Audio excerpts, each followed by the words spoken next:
नमस्कार दोस्तों, एक बार स्वागत है फिर से आप सभी का इस चैनल में। इस वीडियो में हम तुलसी विवाह कथा के बारे में जानेंगे। वीडियो में आगे बढ़ने से पहले कृपया चैनल को सब्सक्राइब अवश्य करें। कार्तिक मास के शुक्ल पक्ष की एकादशी के दिन भगवान विष्णु चातुर्मास से बाहर आ जाते हैं और योग निद्रा से जाग जाते हैं। इसके साथ ही उनके शालिग्राम स्वरूप का विवाह तुलसी से किया जाता है। इस दिन को तुलसी विवाह के नाम से भी जाना जाता है। इसे देवोत्थान एकादशी अथवा देव उठनी एकादशी भी कहते हैं। मान्यता है कि तुलसी विवाह के दिन सुहागिन महिलाएं माता तुलसी की पूजा कर अपने सुखी वैवाहिक जीवन का आशीर्वाद मांगती हैं।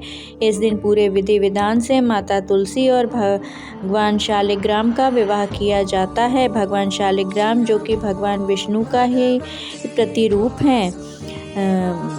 हर वर्ष कार्तिक शुक्ल एकादशी या देव उठनी एकादशी को तुलसी विवाह क्यों किया जाता है, इसके बारे में जानने के लिए आइए पौराणिक कथा सुनते हैं। नारद पुराण के अनुसार एक समय दैत्यराज जालंधर के अत्याचारों से ऋषि मुनि देवता और मनुष्य सभी बहुत परेशान थे। वह बड़ा पराक्रमी और वीर था। इसके पीछे उसके पतिव्रत धर्म का पालन करने वाली पत्नी वृंदा के पुण्यों का फल था, जिससे वह पराजित नहीं होता था।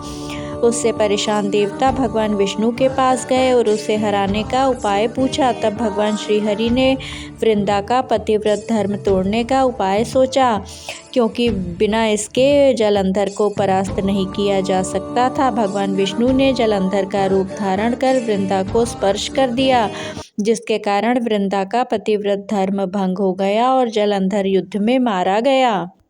भगवान विष्णु से छले जाने तथा पति के वियोग से दुखी वृंदा ने श्रीहरि विष्णु को श्राप दिया कि आपकी पत्नी का भी छल से हरण होगा तथा आपको भी पत्नी वियोग सहना होगा। यह श्राप देने के बाद वृंदा अपने पति जलंधर के साथ सती हो गई, जिसकी राख से तुलसी का पौधा निकला। वृंदा का पतिव्रत धर्म तोड़ने से भगवान विष्णु को बहुत ग्लानि हुई। इसके साथ ही वृंदा भगवान विष्णु की परम भक्त थी। तब उन्होंने वृंदा को आशीर्वाद दिया कि वह तुलसी रूप में सदैव उनके साथ रहेगी।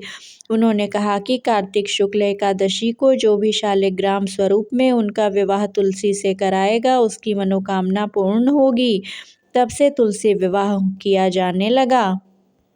एक अन्य पौराणिक कथा के अनुसार एक बार माता तुलसी ने भगवान विष्णु को नाराज होकर श्राप दे दिया था कि तुम काला पत्थर बन जाओ। इसके बाद इस श्राप से मुक्ति पाने के लिए भगवान विष्णु ने शालिग्राम पत्थर के रूप में अवतार लिया और तुलसी से विवाह किया। तभी से शालिग्राम और तुलसी विवाह को एक त्योहार के तौर पर मनाया जाता है। माता तुलसी को माता लक्ष्मी का भी अवतार माना जाता है।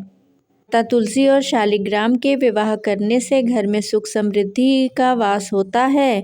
इसलिए सनातन धर्म में देवी तुलसी और भगवान शालिग्राम के विवाह की परंपरा है। शालिग्राम पत्थर गंडकी नदी से प्राप्त होता है, जो कि नेपाल में है। भगवान विष्णु ने वृंदा से कहा कि तुम अगले जन्म में तुलसी के रूप में प्रकट होगी और लक्ष्मी से भी अधिक मेरी प्रिय रहोगी। तुम्हारा स्थान मेरे शीश पर होगा। मैं तुम्हारे बिना भोजन ग्रहण नहीं करूँगा। यही कारण है कि भगवान विष्णु के प्रसाद में तुलसी अवश्य रखा जाता है। बिना तुलसी के अर्पित किया गया प्रसाद भगवान विष्णु स्वीकार नहीं करते हैं।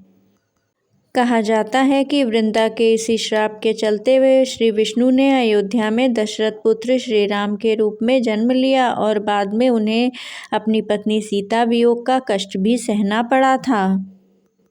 तुलसी को हिंदू धर्म में बहुत ही पवित्र पौधा माना गया है। हर घर में यह पौधा जरूर होता है और इसकी नियमित पूजा भी की जाती है। लेकिन तुलसी के पौधे का महत्व कार्तिक मास में बढ़ जाता है, क्योंकि कार्तिक मास भगवान विष्णु का परम प्रिय मास है।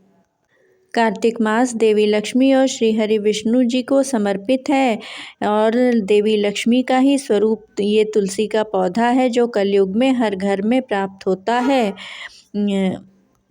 कार्तिक मास में तुलसी पूजा का महत्व इसलिए बढ़ जाता है क्योंकि तुलसी श्रीहरि विष्णु जी को अति प्रिय है और इससे सकारात्मक ऊर्जा प्रवाहित होती है। घर में सुख शांति लाने के लिए सभी को नियमित तुलसी की पूजा करनी चाहिए, मगर कार्तिक मास में यदि आप बिना भूले भी नियमित पूजा करते हैं तो घर से नकारात्मक ऊर्जा छूमंतर हो जाती है। धन लाभ के लिए कार्तिक का महीना बहुत ही शुभ माना गया है।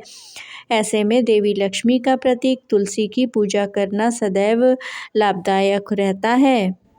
कार्तिक मास में नियमित सूर्यास्त के बाद तुलसी जी में एक घी का दीपक अवश्य ही अर्पित करना चाहिए। ऐसा करने से घर में क्लेश खत्म हो जाता है और सकारात्मक ऊर्जा का प्रवेश होता है। कार्तिक माह में तुलसी जी को नए वस्त्र और सुहाग का सामान भी अर्पित करना चाहिए।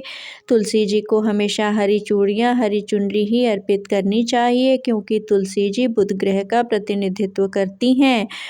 तुलसी में सिंदूर या कुमकुम चढ़ाने की जगह आपको हल्दी समर्पित करनी चाहिए, क्योंकि पीला रंग श्री हरि विष्णु को अति प्रिय है।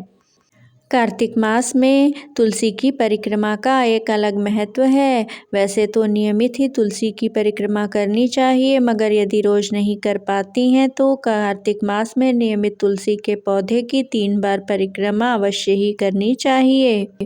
इस प्रकार कार्तिक मास के शुक्ल पक्ष की एकादशी को भगवान विष्णु के शयन निद्रा से जागने के पश्चात ही उनके शालिग्राम स्वरूप के साथ माता तुलसी का विवाह किया जाता है, जिसे तुलसी विवाह कहा जाता है, जिसको करने से घर में सुख, शांति और समृद्धि का वास होता है। वीडियो पसंद आया हो तो कृपया चैनल को लाइक, शेयर और सब्सक्राइब अवश्य करें। कमेंट बॉक्स में जय श्री हरि विष्णु अवश्य लिखें।